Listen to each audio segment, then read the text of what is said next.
Good afternoon. I am Andrea Chisholm with the Midday News. Special welcome if you're watching on onespotmedia.com. A reminder as well that you can download our One Spot Media app in the Google Play Store or the App Store. That's the number 1 followed by the word Spot and Media. Lawyers for Prime Minister Portia Simpson-Miller and senior officials of the People's National Party (PNP) will be applying to the appeal court to take their Trafigura case to the UK-based Privy Council. The hearing was scheduled to start today but was adjourned as lawyers for Mrs. Simpson-Miller requested more time to submit additional documents. The matter is now set to commence on Wednesday. The Supreme Court ruled that Mrs. Simpson-Miller, Philip Polwell, Robert Pickersgill, Colin Campbell and Norton Hines must testify in open court about the $31 million donation by Trafigura Bahir to the PNP in 2006. An appeal was filed but was dismissed last year by the Court of Appeal. Dutch investigators through the Office of the Director of Public Prosecutions have applied to collect statements from the former Prime Minister and the PNP functionaries. Mrs. Simpson-Miller and the PNP officials have challenged the ruling to give statements in public. $41 million. That's how much the Electoral Office of Jamaica needs to arrange the March 5 by-election in Northwest St. Andrew and the Norman Gardens Division. Director of Elections Orette Fisher submitted the budget to the Finance Ministry yesterday.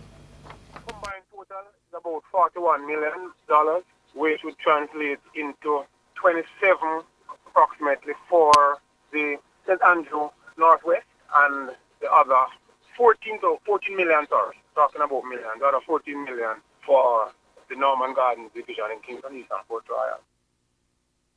Weak leadership and accountability are hurting the Jamaica Constabulary Force (JCF). That's the assertion from retired Senior Superintendent of Police Patricia Colburn-White, who is calling on members of the JCF to take greater responsibility and to be more accountable to Jamaicans. TVJ's Shamela Mitchell reports. But even as the members of the Jamaica Constabulary Force (JCF) continue to fight crime, they are also fighting their own battles within. For in addition to the challenges with inadequate resources amid a spiraling crime rate, they are confronted by challenges regarding leadership within the force.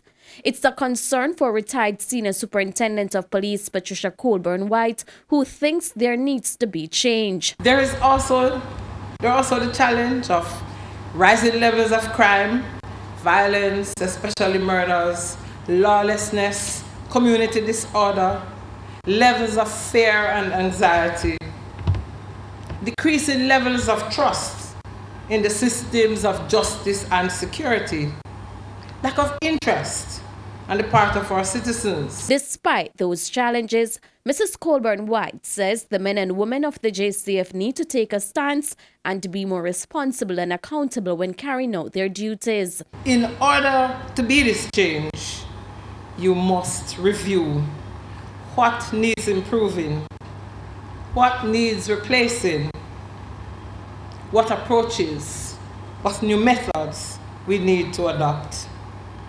These considerations should therefore lead to a commitment to excellence. Assistant Commissioner of Police for the Area 2 Division, Norman Haywood, says his division has already been making that change, having recorded one of the lowest crime rates in Jamaica. ACP Haywood says this was achieved through hard work and dedication by his team. It comes from strong and knowledgeable analytical processing of information, effective leadership, and excellent management. Shamela Mitchell, TVJ News.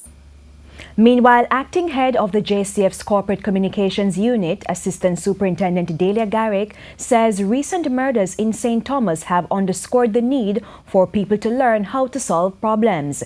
ASP Garrick says persons continue to use violence to resolve issues that can be addressed through mediation and other methods.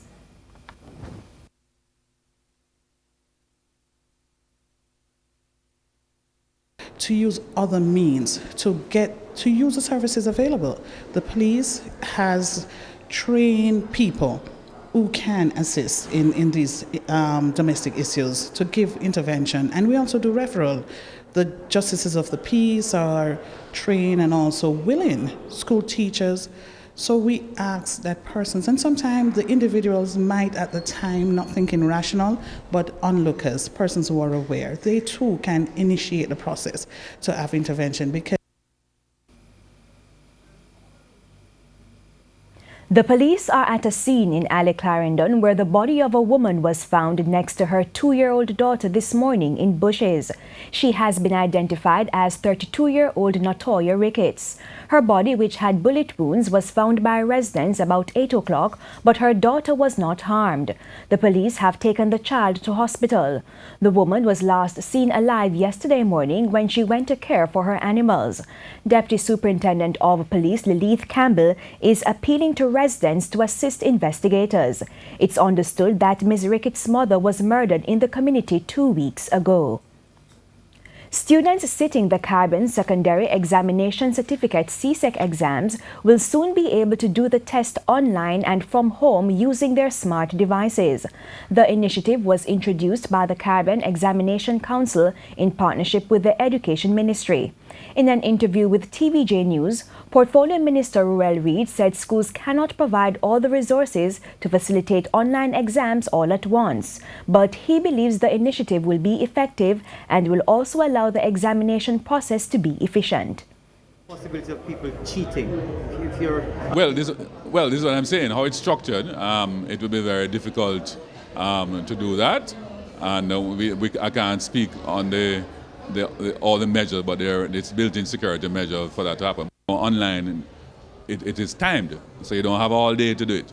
So it prevents the ability for you to, and you can't move off the page either, right? And also they're able to, have system to check and make sure that you're not doing anything out of the ordinary. I mean, by March 31 this year, the merger of the Heart Trust NTA, the National Youth Service and the Jamaica Foundation for Lifelong Learning should become a reality. Interim Managing Director at Heart Trust NTA, Jeanette Dyer, says the merger will allow the entity to attract more young people. She said since the start of the merger, Heart Trust has been receiving positive results. Merger itself, it is something that is very good for us here in Jamaica. It is something that will allow us to be able to stem the tide of illiteracy at a faster pace, and also to increase the level of skills among our young persons and the upskilling of our older persons who, for some reason, did not become certified during their younger days. We are now able to upskill and certify them so that they too can become a productive part of the workforce. And in sports, 23-year-old Canadian-born boxer Joshua Fraser is eyeing a place and a medal at the Commonwealth Games for Jamaica. And he has strong support from no less a person than his father, who himself is a former boxer for Jamaica. More in this report. Exudes the kind of confidence one would expect from a boxer, and he is not short of support. Fraser has been fighting at the National Boxing Championships over the past few years, and this year won the welterweight title at the Stanley Couch Gym. His focus now is to represent Jamaica at the upcoming Commonwealth Games. I'm trying to fight for the Commonwealth team, the Olympic team. I'm just trying to do all I can do while I'm an amateur before I go professional. So Jamaica's my homeland, it's in my blood, so I'm gonna represent. His father and coach Dwight has already accomplished the feat Joshua is looking to accomplish. But Dwight believes it's the younger Fraser who will do something he never did. You know, in 1984 I represent this country. I finished in the quarterfinal, the top 8, and I was just one shot away from a medal. This Joshua gonna bring that medal I never got. From he was born to be a champion. From he was born, I keep telling him, you're gonna be a champion. And if the senior Fraser is to be believed, his son has all the attributes to be successful at the top level. He is the best boxer we're gonna have since, Mike McCallum was the last Jamaican to win a Commonwealth gold medal. 1978. That's the last time a Jamaican win a Commonwealth medal. And this kid is the one that can do it. He has all the capability. He's 6'3", 152 pounds, and a southpaw. That's a very rare, it's a unique build for a fighter. And the success would mean a great deal for the elder Fraser because of what he thinks it would do for the country. I would like to represent Jamaica because Jamaica could really use a boost in getting a medal. If they get a medal in boxing, it will do enormous for the program. Jordan Fort, TVJ Sports. And as you heard, it was in 1978 that Jamaica won the last Commonwealth medal. We have won 7 medals so far in boxing at the Commonwealth Games, with the last coming from Mike the Body Snatcher McCallum. And Jamaica is among a select group of countries down to compete in the new Athletics World Cup, set to spark renewed interest in track and field. As Denise Walters reports, the 2-day event will take place in London this summer. Today's national championships, confirmed by President Dr. Warren Blake on Monday for the last week of June, will be used to decide the team Jamaica sent to the inaugural Athletics World Cup in London from July 14 to 15. 2 weeks after the national trials, only one male and a female athlete will compete in all field and track events across 17 disciplines and 2 relays, which will be straight finals. So it would only be natural that we would be looking to use our national championships to select the team. Dr. Blake says a contingent of 45 athletes and 10 officials are set to be at the Games. He notes that the nation's top athletes will be down to compete. And already I've spoken to a number of the coaches who look after our top athletes, and they have signified that they think it's a novel idea and it is something they would want their athletes to take part in. And Dr. Blake, thank you very much for your time. The Athletics World Cup will be staged at the London Stadium following the success of the 2012 Olympics and the IAAF World Championships last year. To mark 100 years since British women were given the right to vote, all the teams will have a female athlete as captain.